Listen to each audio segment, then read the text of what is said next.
Depois se eu pegar e secar a mecha, ele está bem uniforme, tá? Porque aqui ele está parecendo mais escuro porque ele está mais molhado e concentrado. Mas se tiver alguma coisa mais clara na raiz, se eu me basear pelo mais escuro, eu consigo corrigir. Se eu me basear pelo mais claro, vamos colocar um 9, porque eu acho que é 9, aí eu não consigo esconder o que é de maior problema, que são as laranjas. Se eu vou sempre pelo mais escuro, a minha porcentagem de acerto é muito maior. Digamos que a cliente chegou no salão com um cabelo que você não fez, um cabelo que já vem de um outro salão, já vem tonalizado com violeta, com mate, com cinza apenas, e chega meio laranja na tua cadeira. E ela fala, eu quero fazer mechas claras. Qual que é a técnica de correção correta? Digamos que ela na cadeira começa a fazer mechas. Vai chegar uma hora que vai ter que tirar as mechas e ir para o lavatório, certo? Ela chegou com o cabelo laranja, que já é um problema, né? Ela já não quer laranja, certo? Aí você fez novas mechas. Aí você chega no lavatório, você se depara com cabelo fundo laranja e mechas claras que você conseguiu chegar no 9, digamos. Aí você vai se preocupar na hora de tonalizar, matizar aquele cabelo com as mechas novas ou com o fundo que está laranja? Se você se preocupar com as mechas novas, você continua mantendo o fundo laranja, porque tem pigmento de menos, uma altura de 9, certo? Se você se preocupar com o laranja, você chumba as mechas, porque ele funciona como uma matização. E a matização é pigmento demais, então você vai estar trabalhando uma altura de 7, porém as tuas mechas estão uma altura de 9. E agora? Qual que é a técnica de correção? Chegou uma cliente assim no salão, primeira coisa, lavatório. Lava o cabelo, passa um shampoo, tonaliza, da forma como nós vimos aqui, 7.1 mais azul, 8.1 mais azul, deixa frio todo o fundo, cadeira, seca, puxa mechas. Quando voltar e der o tempo de pausa, voltou para o lavatório, vocês vão se preocupar só com as mechas, porque o fundo já está frio. Certo? E aí você consegue fazer uma correção perfeita no cabelo. Você criou um fundo mais frio, depois você está puxando mechas novas.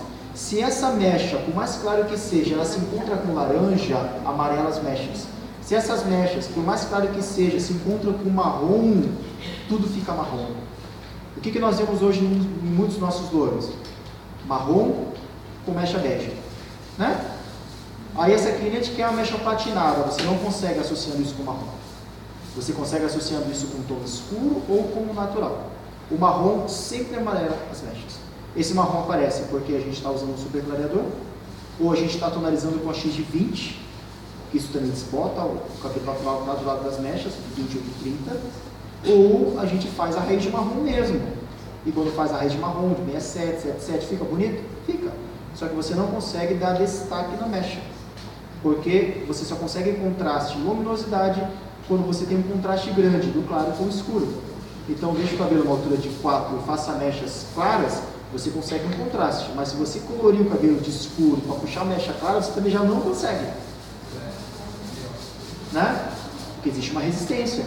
E você acabou de colorir, você vai puxar mecha, você vai agredir o cabelo 2 vezes. Uma outra técnica de correção. Deixa eu perguntar. Quando você neutraliza as mechas, você deixa natural, você vai puxar as mechas. E depois, quando você dá aquela base, que precisa, né? Ele vai saindo com o tempo. Vai sair daí, vai ficar dentro. Aí você tem que sempre ficar controlando as mechas. Porque na verdade é uma técnica de correção que já veio de um outro lugar, né? E você pegou e está corrigindo a tua mão. Mas isso aí vai desbotar de novo. Aí vai desbotar de novo, depois de um tempo, aí você vai ter que ir mantendo as mechas. Tá? Porque a ideia do... Por exemplo, nós lá em Curitiba, nós temos uma equipe e... Não sei se eu tenho alguma cliente que eu faço raiz, são poucas. A maioria delas, quando querem mechas, são com o natural associado. Ah, mas eu tenho muito branco. As mechas patinadas disfarçam o branco. Se você criar mecha bege, não disfarça. Se você criar mecha dourada, não disfarça.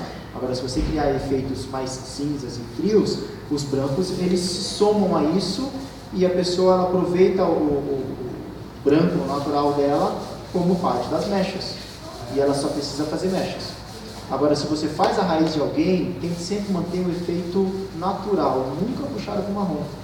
Porque se você puxa com marrom e puxa mechas em cima, esse marrom, no que ela lava o cabelo, desbota e amarela as mechas. Que esse teu marrom seja frio, então.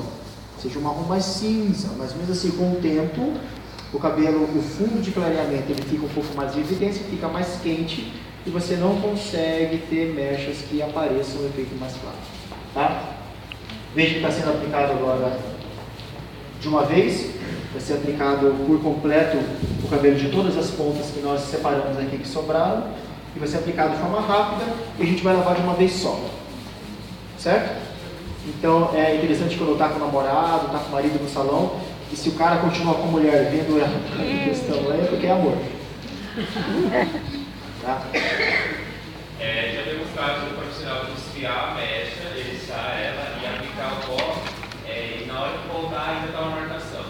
Acontece isso porque ele fica pouco, por a mecha é grossa, ou tem algum truque, alguma técnica na aplicação do pó que pode ajudar. Aplicar ele mais esfumado. Boa pergunta. Você, na hora de você aplicar o produto, até mais próximo do eriçado, aplica com o meio da mecha que sobrou. se você for aplicar não muito próximo do eriçado, você tem que fazer um efeito com o pincel assim, ó, que ele fique em bico, nunca ele chapado, porque senão depois ele não vai ficar marcado pela técnica que foi usada, mas ele corre o risco de ficar mais. Ficaria menos se você fizer com pontas, e se você invadir e chegar próximo do desfiado, envolver alguns fios, melhor ainda. Mas ele faz técnica de W. Ele na vertical, ele com ponta, e depois você passa em todo o resto e se preocupa em fazer em todo o fio. Mas lá em cima, próximo da raiz, você coloca de uma forma mais assimétrica, nada chapado e reto. Tá? Tenta manter o efeito, faz um bico de um lado, um bico do outro, o resto você fica. Outra você faz mais no meio, espalha mais para os lados, o resto você passa o produto, tá? Mas nunca reto e chapado, porque senão ele corre o risco de ficar mais marcado sim. Principalmente essa técnica que não tem nada na raiz. Essa técnica vai vir o fio e se ficar marcado a gente vai conseguir ver exatamente da onde que está partindo o loiro.